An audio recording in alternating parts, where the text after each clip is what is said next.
നമസ്കാരം. ജീവിതത്തിൽ പലവിധ വ്യക്തികളുമായിട്ട് ഇടപെട്ടിട്ടുണ്ട്. ഒരുപാട് ആളുകളെ ഒരുപാട് നേരം ശ്രവിക്കേണ്ടി വന്നിട്ടുണ്ട്. ഒരുപാട് ആളുകളുടെ പ്രശ്നങ്ങൾ കേൾക്കേണ്ടി വന്നിട്ടുണ്ട് മണിക്കൂറുകളോളം.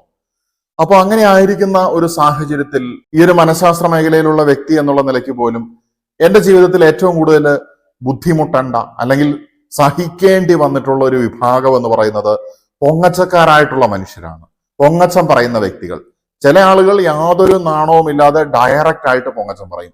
ചില ആളുകളാണെങ്കിൽ വളരെ ഇൻഡയറക്റ്റ് ആയിട്ട് ഇത് പൊങ്ങച്ചമല്ല എന്നുള്ള രീതിയിലൊക്കെ പൊങ്ങച്ചം പറയും. ഏത് രീതിയിൽ പറഞ്ഞാലും കേൾക്കുന്ന ആൾക്ക് അത് മനസ്സിലാകും, അത് അസഹനീയവുമായിരിക്കും. എന്തുകൊണ്ടാണ് ആളുകൾ ഇങ്ങനെ പൊള്ളത്തരം പറയുന്നത്, പൊങ്ങച്ചം പറയുന്നത്? അല്ലെങ്കിൽ ഒന്നുമില്ലാത്ത അവസ്ഥയിൽ നമ്മുടെ മുന്നിൽ തന്നെ കണ്ടിട്ടുള്ള വ്യക്തികളായിരിക്കും. അവര് അല്പം പണം കയ്യിലേക്ക് വരുന്ന സമയത്ത്, അല്ലെങ്കിൽ കുറച്ച് സ്വത്ത് കയ്യിലേക്ക് വരുന്ന സമയത്ത്, അവരുടെ ജീവിതം കുറച്ചൊന്ന് മെച്ചപ്പെടുന്ന സമയത്ത് ഒരുപാട് പൊങ്ങച്ചം പറയുന്നതായിട്ടുള്ള അവസ്ഥ. എല്ലാം അറിയുന്ന വ്യക്തികളുടെ അടുത്ത് പോയിട്ട് പോലും അവര് അങ്ങനെയാണ് ഇങ്ങനെയാണ് എന്ന് പറഞ്ഞുകൊണ്ട് അവരെ സ്ഥാപിക്കുന്ന ഒരു അവസ്ഥ നമ്മുടെ എല്ലാവരുടെയും ജീവിതത്തിൽ നമ്മൾ ദർശിച്ചിട്ടുണ്ടായിരിക്കും. അങ്ങനെ പറയുന്ന സമയത്ത് അത് അസഹനീയമാണ്. അത് സഹിച്ചിരിക്കുക എന്ന് പറയുന്ന ആൾക്കാർക്ക് പ്രത്യേകിച്ച് ഒരു അവാർഡ് കൊടുക്കേണ്ടതാണ് എന്ന് പോലും നമുക്ക് തോന്നിപ്പോകും എന്നുള്ളതാണ്. എന്തുകൊണ്ടാണ് ആളുകൾ ഇങ്ങനെ പൊള്ള പറയുന്നത്? എന്തുകൊണ്ടാണ് ഇങ്ങനെ സ്വയം പുകഴ്ത്തി പറയുന്നത്? നിങ്ങളുടെ മുന്നിൽ അവർക്കൊരു വില വേണമെന്നുള്ളത് കൊണ്ടാണ്. കാരണം അവരുടെ ഉള്ളിന്റെ അറിയാം അവരെക്കാളും വില നിങ്ങൾക്ക് തന്നെയാണ് എന്നുള്ളത്. അപ്പൊ അവരെക്കാളും വിലയുള്ള ഒരു വ്യക്തിയുടെ അടുത്ത്, മാങ്ങയുള്ള മാവിലാണ് എറിയുള്ളൂ എന്ന് പറയുന്ന പോലെ, അതിനേക്കാൾ വിലയുള്ള ഒരു വ്യക്തിയുടെ അടുത്ത് ഇത്തരത്തിലുള്ള പൊങ്ങച്ചങ്ങൾ, അതിന്റെ ഭാണ്ഡം അഴിക്കുന്ന സമയത്ത് അവരുടെ മുന്നിൽ എനിക്ക് വളരാൻ സാധിക്കുകയാണ് എന്ന് ഈ പൊങ്ങച്ചം പറയുന്ന ആൾ തെറ്റിദ്ധരിക്കുകയാണ്. ആത്മീയമായിട്ടുള്ള വീക്ഷണത്തിലൂടെ പോകുന്ന സമയത്ത് ഇത്തരത്തിലുള്ള കാര്യങ്ങളൊന്നും നമുക്ക് ശുഭകരമായിട്ടുള്ള ഒരു കാര്യമല്ല. അല്ലെങ്കിൽ ആത്മീയ വളർച്ചയ്ക്ക് നമ്മൾ ഉപേക്ഷിക്കേണ്ട ഒരു കാര്യം തന്നെയാണ്. നമ്മളെ എപ്പോഴും വെയ് ഡൗൺ ചെയ്യുന്നത് നമ്മുടെ ഈഗോ എന്ന് പറയുന്ന ഒരു സംഗതിയാണ്. ആ ഈഗോയെ എടുത്തു കളയുന്ന സമയത്ത് നമ്മുടെ വാക്കുകൾ മൂർച്ചയുള്ളതായിട്ട് മാറുകയാണ്. നമ്മൾക്ക് കൂടുതൽ ഒതന്റിക് ആയിട്ട് ആധികാരികമായിട്ട് സംസാരിക്കാനായിട്ട് സാധിക്കുകയാണ്. നമ്മുടെ ത്രോട്ട് ചക്രത്തിലെ ബ്ലോക്കേജ് ഒക്കെ മാറിപ്പോകുന്ന സമയത്ത് നമുക്ക് എങ്ങനെയാണ് ഫീൽ ചെയ്യുന്നത് എന്നൊക്കെ ഉള്ളത് മുൻപുള്ള വീഡിയോയിൽ ഞാൻ വിശദീകരിച്ചിട്ടുണ്ടായിരുന്നു. ഈ വീഡിയോയിൽ നമ്മൾ സ്പിരിച്വൽ ബേസിൽ പ്രാചീന ഭാരതീയ സങ്കല്പങ്ങളുടെ അല്ലെങ്കിൽ ചക്ര സിസ്റ്റത്തിന്റെ ഒക്കെ ബേസിൽ നമ്മളൊന്ന് അനലൈസ് ചെയ്യാനായിട്ട് പോവുകയാണ്. പൊങ്ങച്ചത്തിന്റെ പിന്നിലും അതുപോലെ തന്നെ ഈ ത്രോട്ട് ചക്ര എങ്ങനെ വർക്ക് ചെയ്യുന്നു, ഇതിന് ബ്ലോക്കേജ് ഉണ്ടാകുന്ന സമയത്ത് പൊങ്ങച്ചമടക്കമുള്ള മറ്റെന്ത് തരത്തിലുള്ള ലക്ഷണങ്ങളാണ് നമുക്ക് വ്യക്തികളിൽ കാണാനായിട്ട് സാധിക്കുന്നത്. ഇത് സ്വയം വിലയിരുത്തലിനും മറ്റുള്ളവരെ മനസ്സിലാക്കാനും വേണ്ടിയാണ്. വിധിക്കുന്നതിനോ കാറ്റഗറൈസ് ചെയ്യുന്നതിനോ അല്ല എന്നുള്ളത് ആദ്യം തന്നെ പറഞ്ഞുകൊള്ളട്ടെ. പിന്നെ ഇതിൽ പറയുന്ന കാര്യങ്ങൾ ശാസ്ത്രീയമായിട്ട് തെളിയിച്ചിട്ടുള്ള കാര്യങ്ങളല്ല, ആത്മീയമായിട്ടുള്ള വിശ്വാസങ്ങളും വ്യക്തിപരമായിട്ടുള്ള വീക്ഷണങ്ങളുമാണ്. അപ്പൊ ത്രോട്ട് ചക്രയിൽ ബ്ലോക്കേജ് വരുന്ന സമയത്ത് ഒന്നാമതുണ്ടാകുന്ന സംഗതി ഇത് തന്നെയാണ്, ഇത്തരത്തിലുള്ള പൊങ്ങച്ചം പറയുക എന്നുള്ള അവസ്ഥ എന്നുള്ളത്. കാരണം ഒരു പ്രൗഡ് ഫീൽ ചെയ്യുന്നില്ല. അപ്പൊ അത് ഫീൽ ചെയ്യാത്തതുകൊണ്ട് ആ ഗ്യാപ്പിനെ ഫില്ല് ചെയ്യാനായിട്ട് അവിടെ ഒരു ശൂന്യത ഫീൽ ചെയ്യുന്നതുകൊണ്ട് എന്ത് ചെയ്യാണ്, അയാളെ തന്നെ പുകഴ്ത്തി പറഞ്ഞ് ആ ഒരു ഭാഗത്തേക്ക് കയറ്റിക്കൊണ്ടുവരാൻ പറ്റുമോ, അവരോധിക്കാൻ പറ്റുമോ എന്ന് ഉപബോധ മനസ്സ് ബാലിശമായിട്ട് നടത്തുന്ന ചില തന്ത്രങ്ങൾ മാത്രമാണ് നമുക്ക് ഈ പൊങ്ങച്ചമായിട്ട് മനസ്സിലാക്കാനായിട്ട് സാധിക്കുന്നത്. ആത്മീയതയുടെ വീക്ഷണത്തിലേക്ക് വരുന്ന സമയത്ത് പൊങ്ങച്ചത്തിന്റെ ഒരു സഹോദരൻ അല്ലെങ്കിൽ സഹോദരി എന്ന് നമുക്ക് പറയാനായിട്ട് സാധിക്കും നുണ പറയുക എന്നുള്ളത്. പൊങ്ങച്ചം പറയാനായിട്ട് ഒരു വകുപ്പും ഇല്ല എന്നുള്ള സമയത്ത് ചിലര് നുണയിലൂടെ പിടിച്ചു നിൽക്കുക എന്നുള്ളതാണ്. ഒരു നുണ പറഞ്ഞിട്ടുണ്ടെങ്കിൽ ആ നുണയെ പ്രൊട്ടക്ട് ചെയ്യാനായിട്ട് 1000 നുണകൾ പറയേണ്ടതായിട്ട് വരും. അകാരണമായിട്ട് ഒരു നന്മയുടെ ഉദ്ദേശവും ഇല്ലാതെ നുണ പറയുന്നതായിട്ടുള്ള അവസ്ഥകൾ നമ്മൾ കാണുന്ന സമയത്ത് അതും ഈ പറയുന്ന ത്രോട്ട് ചക്ര ബ്ലോക്കേജിന്റെ ഒരു ലക്ഷണമാണ് എന്നുള്ളത് നമ്മൾ മനസ്സിലാക്കേണ്ടിയിരിക്കുന്നു. ആ വ്യക്തികളിൽ ഇനി ഞാൻ പറയുന്നതായിട്ടുള്ള ലക്ഷണങ്ങളും കൂടെ ഉണ്ടോ എന്നുള്ളതൊന്ന് നോക്കി നോക്കുക. രണ്ടാമതായിട്ട് ത്രോട്ട് ചക്ര ബ്ലോക്കേജ് ഉണ്ടാകുന്ന സമയത്ത് ഉണ്ടാകുന്ന ഒരു പ്രശ്നം എന്ന് പറയുന്നത് അഭിപ്രായങ്ങൾ പറയാനുള്ള ഭയമാണ്. എനിക്ക് പറയാനായിട്ട് സാധിക്കുമോ, ഞാൻ പറഞ്ഞു കഴിഞ്ഞാൽ ആൾക്കാർ അത് എങ്ങനെ എടുക്കും, എന്റെ അഭിപ്രായം പറയാനായിട്ട് എനിക്ക് പേടിയാണ്, ആൾക്കാർ ഞാൻ പറയുന്നത് കേൾക്കുമോ, ശ്രദ്ധിക്കുമോ, എന്നെ പരിഗണിക്കുമോ, അവസാനം ഞാൻ തന്നെ അപമാനിതനായിട്ട് മാറുമോ, അപമാനത്തിന്റെ ഭയമാണ് ഇവിടെ ഉണ്ടാകുന്നത് എന്നുള്ളതാണ്. അഭിപ്രായങ്ങൾ അല്ലെങ്കിൽ സ്വന്തം ആവശ്യങ്ങൾ പോലും ഒരു മേഖലയിൽ ഉന്നയിക്കാനായിട്ട് സാധിക്കാത്തതായിട്ടുള്ള അവസ്ഥ ത്രോട്ട് ചക്ര ബ്ലോക്കേജിന്റെ അടുത്തതായിട്ടുള്ള ഒരു ലക്ഷണമാണ്. ചില മതങ്ങൾ നമ്മളെ ഇങ്ങനെ ആക്കി മാറ്റുന്നുണ്ട്. അടിച്ചമർത്തി അഭിപ്രായ സ്വാതന്ത്ര്യമില്ല, ഒന്നും ക്വസ്റ്റ്യൻ ചെയ്യാനായിട്ട് സാധിക്കുന്നില്ല. ചില രാഷ്ട്രീയ പാർട്ടികളും സംഘടനകളും നമ്മളെ ഇങ്ങനെ മാറ്റുന്നുണ്ട്. നമ്മളെ അനുസരണത്തിന്റെ അടിമത്തത്തിന്റെ ബലിയാടുകളാക്കിയിട്ട് മാറ്റുന്ന ഇത്തരത്തിലുള്ള മതങ്ങളും ഇത്തരത്തിലുള്ള സംഘടനകളെയൊക്കെ ഉപേക്ഷിച്ച് നമ്മൾ മനുഷ്യത്വത്തിലൂടെ നമ്മൾ ആത്മീയതയിലേക്കും, ആത്മീയതയിലൂടെ നമ്മൾ ദൈവികതയിലേക്കും വളരേണ്ടതായിട്ടുള്ള സമയം അതിക്രമിച്ചു കഴിഞ്ഞിരിക്കുകയാണ് ഈ നവയുഗത്തിന്റെ ആത്മീയ കാലഘട്ടത്തിൽ. എനിക്ക് പരിഗണന കിട്ടുമോ? ഞാൻ ആ മേഖലയിൽ അവരോട് പോയി സംസാരിച്ചു കഴിഞ്ഞാൽ, ഒരു ഗ്രൂപ്പായിട്ടുള്ള ആൾക്കാർ സംസാരിക്കുകയായിരിക്കും, അല്ലെങ്കിൽ മറ്റെന്തെങ്കിലും നമുക്ക് ആവശ്യമുള്ള ഒരു മേഖലയിൽ നമുക്ക് സംസാരിക്കണം. അപ്പൊ ഞാൻ അവിടേക്ക് ചെന്ന് സംസാരിച്ചാൽ എനിക്ക് വേണ്ടത്ര പരിഗണന കിട്ടുമോ? അല്ലെങ്കിൽ ഞാൻ അപമാനിക്കപ്പെടുമോ? അതുപോലെ തന്നെ ഞാൻ പറയുന്ന കാര്യങ്ങൾ ആൾക്കാർ എങ്ങനെ എടുക്കും? അല്ലെങ്കിൽ എൻ്റെ ഇപ്പോഴത്തെ അവസ്ഥയെ ആൾക്കാർ എങ്ങനെ വിചാരിക്കും? ഇങ്ങനെയുള്ള ചിന്തകൾ റിപ്പീറ്റ് ആയിട്ട് വരുന്നുണ്ടെങ്കിൽ നമുക്ക് ആത്മീയമായിട്ടുള്ള വീക്ഷണത്തിൽ മനസ്സിലാക്കാനായിട്ട് സാധിക്കുന്നത് ത്രോട്ട് ചക്ര ബ്ലോക്കേജ് എന്ന് തന്നെയാണ്. നമ്മളത് ക്ലിയർ ചെയ്യേണ്ടിയിരിക്കുന്നു. ഇനി ഭൗതികമായിട്ടുള്ള ഒരു അവസ്ഥയിലേക്ക് നോക്കുവാണെങ്കിൽ നമുക്ക് തൊണ്ട എപ്പോഴും കാറുന്നത് പോലെയുള്ള പ്രശ്നങ്ങള്, ഫ്രീക്വന്റ് ആയിട്ടുള്ള ത്രോട്ട് ഇഷ്യൂസ്, തൊണ്ടവേദന അല്ലെങ്കിൽ തൊണ്ടയ്ക്ക് ഭയങ്കര സ്റ്റിഫ്നെസ് തോന്നുന്നതായിട്ടുള്ള ഒരു അവസ്ഥ, സ്മൂത്ത് ആൻഡ് റിലാക്സ്ഡ് ആയിട്ടുള്ള ഒരു ഫ്ലോ നമുക്ക് നമ്മുടെ ത്രോട്ടിൽ കൂടെ നടക്കുന്നില്ല, നമുക്ക് സംസാരിക്കാൻ ഉണ്ടാകുന്നതായിട്ടുള്ള ബുദ്ധിമുട്ട്, നമ്മുടെ തോട്ട്സ്, ഫീലിങ്സ്, ഇമോഷൻസ് അതൊന്നും നമുക്ക് മറ്റുള്ളവരുടെ മുന്നിൽ കൃത്യമായിട്ട് എക്സ്പ്രസ് ചെയ്യാൻ പറ്റാത്തതായിട്ടുള്ള അവസ്ഥ, ഇതൊക്കെ നമുക്ക് ത്രോട്ട് ചക്ര ബ്ലോക്കേജ് ഉണ്ടാകുമ്പം നമുക്ക് അനുഭവപ്പെടുന്ന ആത്മീയമായിട്ടുള്ള വീക്ഷണത്തിൽ നോക്കുന്ന സമയത്ത് നമുക്ക് ദർശിക്കാൻ പറ്റുന്ന കാര്യങ്ങളാണ്. എന്നിരുന്നാലും ഇവിടെ ഒരു മെഡിക്കൽ കണ്ടീഷൻ ഉണ്ട് എന്നുണ്ടെങ്കിൽ അതിന് വേണ്ട ട്രീറ്റ്മെന്റ് എടുക്കുക എന്നുള്ളതാണ്. കാരണം നമ്മുടെ ശരീരത്തിന്റെ ആരോഗ്യം സംരക്ഷിക്കുക എന്നത് നമ്മുടെ കർമ്മത്തിന്റെ ഒരു ഭാഗമാണ്, അല്ലെങ്കിൽ അതിന്റെ അടിസ്ഥാനമാണ്. ഹെൽത്താണ് ഏറ്റവും പ്രധാനപ്പെട്ട ഒരു സംഗതി എന്ന് പറയുന്നത്. അതുണ്ടെങ്കിൽ മാത്രമാണ് നമുക്ക് ശരീരം കൊണ്ട് ചെയ്യേണ്ടതായിട്ടുള്ള കർമ്മങ്ങൾ, ഈവൻ നമ്മുടെ മനസ്സ് പോലും നല്ല രീതിയിൽ ഫങ്ഷൻ ചെയ്യുകയുള്ളൂ എന്നുള്ളത് തന്നെ. കാരണം നമ്മുടെ ആത്മാവിന് നമ്മൾ പല രീതിയിലുള്ള ട്രീറ്റ്മെന്റുകൾ കൊടുക്കാറുണ്ട്, മനസ്സിന് പല രീതിയിലുള്ള പരിചരണങ്ങൾ നമ്മൾ കൊടുക്കാറുണ്ട്. അപ്പൊ ആത്മാവിന്റെ എസൻസ് ആയിട്ട്, അല്ലെങ്കിൽ ആത്മാവിന്റെ ഫിസിക്കൽ മാനിഫെസ്റ്റേഷൻ ആയിട്ട് വരുന്നതായിട്ടുള്ള ശരീരത്തിനെ ശ്രദ്ധിക്കേണ്ടത് നമ്മുടെ ഉത്തരവാദിത്വം തന്നെയാണ്. അപ്പൊ ഇത്തരത്തിലുള്ള ടൈറ്റ്നസ്, ജോ പെയിൻ ഒക്കെ ഉണ്ടാകുന്ന സമയത്ത് ഒരു മെഡിക്കൽ കണ്ടീഷൻ ആണെങ്കിൽ അതിന് ഒരു മെഡിക്കൽ കെയർ ആവശ്യമാണെന്നുണ്ടെങ്കിൽ കൃത്യമായിട്ട് അത് ചെയ്യുക എന്നുള്ളതാണ്.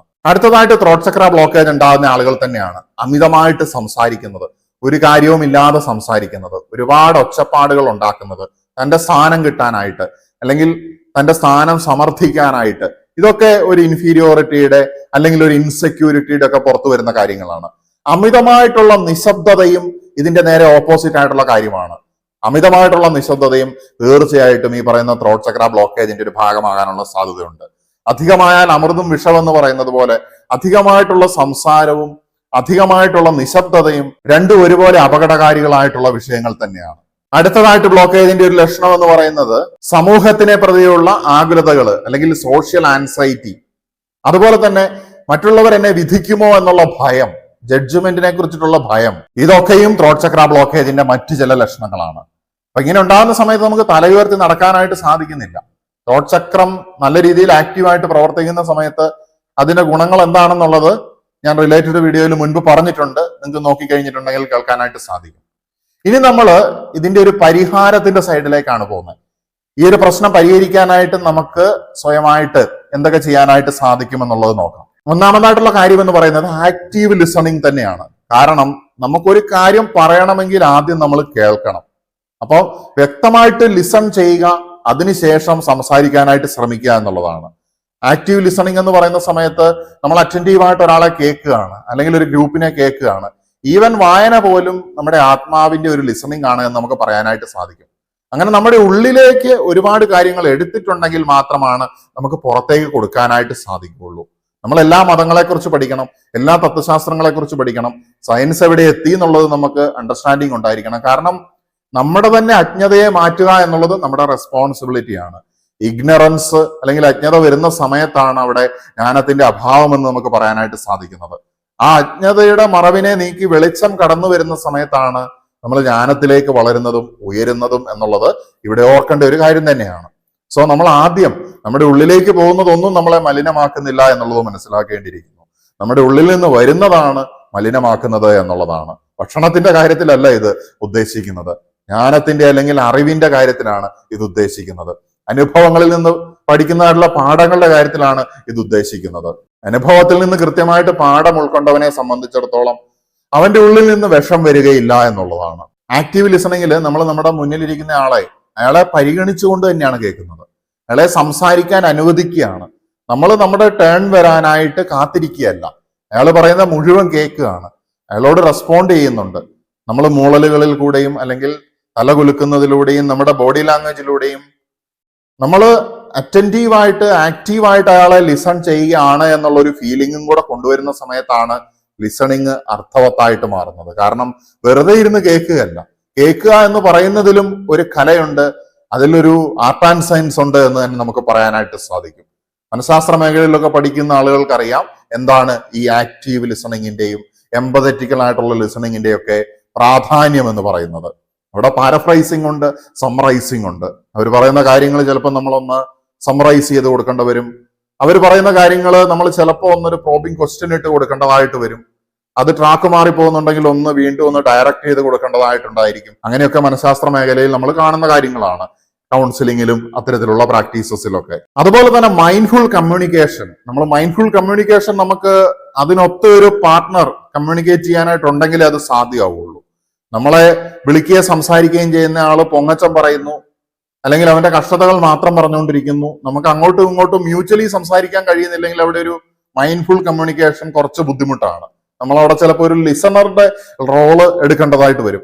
മൈൻഡ്ഫുൾ കമ്മ്യൂണിക്കേഷൻ എന്ന് പറയുമ്പോൾ ഞാനിപ്പോ നിങ്ങളോട് ഈ സംസാരിക്കുന്നത് ഒരു മൈൻഡ്ഫുൾ കമ്മ്യൂണിക്കേഷൻ ആണ്. കാരണം ഞാനത് ആസ്വദിച്ചുകൊണ്ടാണ് സംസാരിക്കുന്നത്. ഞാനത് എത്രമാത്രം വ്യക്തമായിട്ടും അല്ലെങ്കിൽ മനോഹരമായിട്ട് സംസാരിക്കാനായിട്ട് പറ്റുമോ അതുപോലെ ശ്രമിച്ചുകൊണ്ടിരിക്കുകയാണ് ഓരോ ദിവസവും. അത് എന്നെ തന്നെ ഇംപ്രൂവ് ചെയ്യിക്കുകയാണ്, മെച്ചപ്പെടുത്തുകയാണ്. കേൾക്കുന്ന ആളുകൾക്കും അതിൽ നിന്ന് ഗുണമുണ്ടാകുന്നു എന്നാണ് ഞാൻ വിശ്വസിക്കുന്നത്. അതുപോലെ തന്നെ നമ്മൾ ചെടികളോടും പൂക്കളോടും മരങ്ങളോടും സംസാരിക്കുകയാണെങ്കിൽ, നമ്മുടെ ഉള്ളിലുള്ള കാര്യങ്ങൾ അല്ലെങ്കിൽ അവരോട് ചോദിക്കാനുള്ള കാര്യങ്ങൾ പറയുകയാണെങ്കിൽ, നമ്മുടെ പ്രാർത്ഥന ഉച്ചത്തിലാക്കാനായിട്ട് സാധിക്കുന്ന സമയത്ത് എന്ന് വെച്ച് കഴിഞ്ഞിട്ടുണ്ടെങ്കിൽ എവിടെയെങ്കിലും ഒരു സ്ഥലത്ത് കൂടിയിട്ട് കുറെ ഒച്ച വെച്ച് ദൈവത്തിനെ വിളിച്ച് താഴോട്ടിടുന്നതായിട്ടുള്ള ആ പരിപാടിയല്ല ഞാൻ ഉദ്ദേശിച്ചത്. നമ്മൾ മനസ്സിൽ പറയുന്ന കാര്യം, നമുക്ക് ത്രോട്ട് ചക്രയുടെ ഹീലിംഗ് ആവശ്യമാണ് എന്നുണ്ടെങ്കിൽ നമ്മൾ ദൈവത്തിനോട് ഉറക്കെ സംസാരിക്കുന്നു. ദൈവത്തിനോടുള്ള ഒരു കമ്മ്യൂണിക്കേഷൻ ആണ് പ്രാർത്ഥന എന്ന് പറയുന്നത്. അപ്പൊ അത് മനസ്സിൽ പറയുന്നതിനപ്പുറത്തേക്ക് ദൈവത്തിനോട് നമ്മൾ പറയുകയാണ്, ചോദിക്കുകയാണ്. നമ്മുടെ മുറിയിൽ ഒറ്റയ്ക്ക് ഇരുന്നിട്ട് അല്ലെങ്കിൽ നമുക്ക് ശാന്തമായിട്ടുള്ള ഒരു പ്രകൃതി സുന്ദരമായിട്ടുള്ള സ്ഥലത്തിരുന്നുകൊണ്ട്. പബ്ലിക്കായിട്ടുള്ള പ്ലേസിൽ ഇരുന്ന കുഴപ്പമുണ്ട്, ആൾക്കാർ പറയും എന്തോ കുഴപ്പമുണ്ട് എന്നുള്ളത്. ഇനിയൊരു റിലീജിയസ് പ്ലേസിലാണ് പിന്നെ സഹിക്കാം, കാരണം ആൾക്കാർ പറയും അയാൾ ദൈവത്തോട് പ്രാർത്ഥിക്കുകയാണ്. ഇനി അഥവാ ദൈവം നിങ്ങളോട് എന്തെങ്കിലും പറഞ്ഞു എന്നും പറഞ്ഞ് നിങ്ങൾ പറയാനായിട്ട് തുടങ്ങി അവർ പറയും ഇയാൾക്ക് സ്കീസോഫ്രീനിയാണ് അല്ലെങ്കിൽ എന്തോ കുഴപ്പമുണ്ട് എന്ന് വെച്ച് കഴിഞ്ഞിട്ടുണ്ടെങ്കിൽ, നമ്മൾ ദൈവത്തിനോട് സംസാരിക്കുന്ന സമയത്ത് it is just prayer, it is accepted by the society or the people around us. But when God start to talk to you, നിങ്ങളോട് ദൈവം സംസാരിക്കുന്ന സമയത്ത് ഇറ്റ് ഈസ് സ്കീസോഫ്രീനിയ എന്നുള്ള രീതിയിലാണ് നമ്മുടെ സമൂഹം കണ്ടുപോരുന്നത് എന്നുള്ളതാണ്. എന്തു തന്നെയാണെങ്കിലും അത്തരത്തിലുള്ള അബ്നോർമാലിറ്റീസ് നമ്മൾ ദൈവം പ്യുവർ ലോജിക്, ദൈവത്തിൽ നിന്ന് വരുന്നതായിട്ടുള്ള കാര്യങ്ങൾ കൃത്യമായിട്ട് പറയുന്ന സമയത്ത് അതിനെ ഭ്രാന്തെന്നൊരുത്തൻ മനഃപൂർവ്വമാണെങ്കിൽ മാത്രമേ പറയുള്ളൂ, അല്ലാതെ വെറുതെ പറയില്ല. കാരണം അത്രയും മീനിങ് ആയിട്ട് അവരുടെ ജീവിതത്തിൽ ഇമ്പാക്ട് ഉണ്ടാക്കുന്നതായിട്ട് അത്തരത്തിലുള്ള വ്യക്തികളിൽ നിന്ന് വരുന്നതായിട്ടുള്ള സന്ദേശങ്ങൾ പരിണമിക്കുകയാണ് എന്നതുകൊണ്ട് തന്നെ ഈ പ്രാർത്ഥനയുടെ മറ്റൊരു വേർഷനാണ് അഫർമേഷൻ എന്ന് പറയുന്നത്. ചിലർക്ക് പ്രാർത്ഥന എന്ന് പറയുന്ന വലിയ താല്പര്യം ഉണ്ടായിരിക്കില്ല, അവർക്ക് അഫർമേഷൻ ചെയ്യാവുന്നതാണ്. ഐ സ്പീക്ക് ഫ്രീലി, ഞാൻ വളരെ സ്വാതന്ത്ര്യത്തോടു കൂടി സുഗമമായിട്ട് സംസാരിക്കുന്നു. ഐ സ്പീക്ക് ട്രൂത്ത്, അല്ലെങ്കിൽ എനിക്ക് സത്യം പറയാനുള്ള ധൈര്യം ഉണ്ട്, ഞാൻ സത്യം പറയുന്നു. ഞാൻ ആത്മവിശ്വാസത്തോടെയാണ് സംസാരിക്കുന്നത്. I speak confident. നിങ്ങൾക്ക് ഇഷ്ടപ്പെട്ട ഭാഷയിൽ ഇത്തരത്തിലുള്ള സെൽഫ് അഫർമേഷൻസും ഓട്ടോ സജഷൻസും ഉപയോഗിക്കാവുന്നതാണ് നിങ്ങളുടെ ത്രോട്ട് ചക്രത്തിനെ കൂടുതൽ പവർഫുൾ ആക്കാനായിട്ട്. ഓട്ടോ സജഷൻസും സെൽഫ് അഫർമേഷൻസും മനസ്സിൽ ഉരുവിട്ടുകൊണ്ടും അല്ലെങ്കിൽ ഉറക്കെ പറഞ്ഞുകൊണ്ടും നിങ്ങൾക്ക് പ്രവർത്തിക്കാവുന്നതാണ്. അത് നിങ്ങളുടെ ഇഷ്ടത്തിനനുസരിച്ച്. നമ്മുടെ ത്രോട്ടിനെ സപ്പോർട്ട് ചെയ്യുന്നതായിട്ടുള്ള ഫുഡ് ഐറ്റംസ്, ഇപ്പം ഹണി, അതുപോലെ തന്നെ ബ്ലൂബെറീസ്, അതുപോലെ തന്നെ നീല തുളസി അല്ലെങ്കിൽ കൃഷ്ണ തുളസി, അതിന്റെ നീരൊക്കെ നമ്മൾ തൊണ്ടയ്ക്ക് പ്രശ്നം വരുന്ന സമയത്ത് ഉപയോഗിക്കാറുണ്ട്. അതുപോലെ തന്നെ ചിലപ്പോൾ നമ്മൾ യൂക്കാലിപ്റ്റസ്, നാച്ചുറൽ ആയിട്ടുള്ള അത്തരത്തിലുള്ള തൈലം ചിലപ്പോൾ നമുക്ക് ത്രോട്ടിനൊരു സുഖം കിട്ടാനായിട്ട് നമ്മൾ തടവി കൊടുക്കാറുണ്ട്. ചില ആളുകൾ പെപ്പർമിന്റ് പോലെയുള്ള എസെൻഷ്യൽ ഓയിൽസ് നമ്മുടെ ത്രോട്ടിന് ഒരു സുഗമമായിട്ടുള്ള പ്രവർത്തനം കിട്ടാനായിട്ട്, ഒരു സപ്പോർട്ട് കിട്ടാനായിട്ട്, അതിന് വീക്ക്നെസ് ഉള്ള സമയത്ത് ഉപയോഗിക്കാറുണ്ട്. ചില ആളുകൾ ബ്ലൂ കളേർഡ് ആയിട്ടുള്ള ജെംസോൺസ് ഉപയോഗിക്കാറുണ്ട്. അതൊക്കെ ഓരോ വിശ്വാസങ്ങളാണ്. അത് നമുക്ക് എഫക്റ്റീവായിട്ട് തോന്നുന്നുണ്ടെങ്കിൽ നമുക്ക് ഉപയോഗിക്കാം. അത് മറ്റൊരാളെ അടിച്ചേൽപ്പിക്കേണ്ട ആവശ്യമില്ല. ഓരോരുത്തർക്കും ഓരോ രീതിയിലായിരിക്കും. ചിലർക്ക് മൈൻഡ്ഫുൾ കമ്മ്യൂണിക്കേഷൻ ആയിരിക്കും ഗുണമാകുന്നത്, ചിലർക്ക് നേരത്തെ പറഞ്ഞ പോലെ ഉറക്കെയുള്ള പ്രയർ ആയിരിക്കും ഗുണമാകുന്നത്, ചിലർക്ക് അഫർമേഷൻസ് ആയിരിക്കും ഗുണമാകുന്നത്, ചിലർക്ക് ഡീപ്പ് ബ്രീത്തിങ് ആയിരിക്കും ഗുണമാകുന്നത്. കാരണം അതും ത്രോട്ടുമായിട്ട് വളരെ ബന്ധപ്പെട്ടിട്ടുള്ള ഒരു കാര്യമാണ്. ഇനി പ്രയറും അഫർമേഷനും ഇതൊക്കെ ആയിട്ട് ബന്ധപ്പെട്ട ഒരു സംഗതി തന്നെയാണ് മന്ത്രാസ് എന്ന് പറയുന്നത്. കാരണം അതിന് പ്രത്യേകിച്ച് ഒരു അർത്ഥം ചിലപ്പോൾ പെർസീവ് ചെയ്യാൻ പറ്റിയിട്ടില്ലെങ്കിലും അതിന്റെ വൈബ്രേഷൻ എന്ന് പറയുന്നത് ഹൈലി മീനിങ് ഫുൾ ആണ്. ത്രോട്ട് ചക്രയുമായിട്ട് ബന്ധപ്പെടുന്ന സമയത്ത്, അല്ലെങ്കിൽ നമ്മുടെ ഈ വിശുദ്ധ ചക്രവുമായിട്ട് ബന്ധപ്പെടുന്ന സമയത്ത് ഹം എന്ന് പറയുന്ന ഈ ഒരു മനോഹരമായിട്ടുള്ള ശബ്ദം, ആ ഒരു മന്ത്രം നമ്മുടെ തൊണ്ടയെ തുറക്കുന്നതായിട്ട് നമുക്ക് മനസ്സിലാക്കാനായിട്ട് സാധിക്കും. ഹം ഹം അത് വീണ്ടും വീണ്ടും റിപ്പീറ്റ് ചെയ്യുന്ന സമയത്ത് ആ വൈബ്രേഷൻ നമുക്ക് നല്ല രീതിയിലുള്ള ഹീലിംഗ് തരികയും നമ്മുടെ ത്രോട്ട് ചക്രനെ പവർഫുൾ ആക്കുകയും ചെയ്യും എന്നുള്ളതാണ് പ്രാചീന ശാസ്ത്രത്തിൽ വിശ്വസിക്കുന്നത്. നമ്മുടെ നെക്കിന് കൊടുക്കാൻ പറ്റുന്നതായിട്ടുള്ള എക്സസൈസുകൾ, അതുപോലെ തന്നെ ചിലരെ സംബന്ധിച്ച് പാട്ട് പാടുന്നത് ഈ പറയുന്ന ത്രോട്ട് ചക്രയ്ക്ക് ഹീലിംഗ് കൊടുക്കാൻ സാധ്യതയുണ്ട്. സംഗീതമൊക്കെ ഇഷ്ടമുള്ള, അതിലേക്ക് വാസനയുള്ള ആളുകളാണെന്നുണ്ടെങ്കിൽ ജേണലിങ്, പൊതുജനത്തിനോട് സംസാരിക്കുന്നത്, അല്ലെങ്കിൽ പബ്ലിക് സ്പീക്കിംഗ്, അല്ലെങ്കിൽ ഏതെങ്കിലും സോഷ്യൽ മീഡിയ പ്ലാറ്റ്ഫോമിലൂടെ സംസാരിക്കുന്നത്, ഇതൊക്കെ നമ്മുടെ ത്രോട്ട് ചക്രത്തിനെ പവർഫുൾ ആക്കാനായിട്ട് നമ്മളെ സഹായിക്കുന്നതായിട്ടുള്ള ചില കാര്യങ്ങളാണ്. ഏറ്റവും പ്രധാനമായിട്ട് നിങ്ങൾക്ക് കോൺഫിഡന്റ് ആയിട്ട് പ്രവർത്തിക്കണമെങ്കിൽ, നിങ്ങളുടെ ത്രോട്ട് ചക്രം പവർഫുൾ ആയിട്ട് ഇരിക്കണമെന്നുണ്ടെങ്കിൽ, നമ്മൾ പറയുന്നതും പ്രവർത്തിക്കുന്നതും തമ്മിൽ അലൈൻമെന്റ് ഉണ്ടായിരിക്കണം എന്നുള്ളതാണ്. Aligning with your action and your inner truth എന്ന് പറയുന്നത്, ആത്മാവിന്റെ ഹിതമനുസരിച്ചുകൊണ്ട് നിങ്ങൾ കർമ്മത്തിലൂടെ മുന്നോട്ട് പോകുന്ന സമയത്ത് ത്രോട്ട് ചക്ര മാത്രമല്ല, നിങ്ങളുടെ ആത്മീയ ജീവിതം തന്നെ ശക്തമാവുകയും, നിങ്ങളുടെ ജീവിതം എന്ന് പറയുന്നത് വലിയൊരു ഇമ്പാക്റ്റ് അതുമായിട്ട് ബന്ധപ്പെട്ട് കിടക്കുന്ന മേഖലകളിൽ, വ്യക്തികളിൽ ഉണ്ടാക്കും എന്നുള്ളതും, നിങ്ങളുടെ പ്രവർത്തികൾ, നിങ്ങളുടെ ആക്ഷൻ എന്ന് പറയുന്നത് ഒരു കർമ്മയോഗിയെ പോലെ ലോകത്തിന് കോൺട്രിബ്യൂഷൻ ആയിട്ട് ഭവിക്കുമെന്നുള്ളതും, അത് ഒരുപാട് പേർക്ക് ഹീലിംഗും വളർച്ചയും നൽകാനായിട്ട് കാരണമാകും എന്നുള്ളതും കൂടെ ഈ ഒരു അവസരത്തിൽ ഓർമ്മിപ്പിച്ചുകൊണ്ട് ഞാൻ തൽക്കാലത്തേക്ക് നിർത്തുകയാണ്. നമസ്തേ.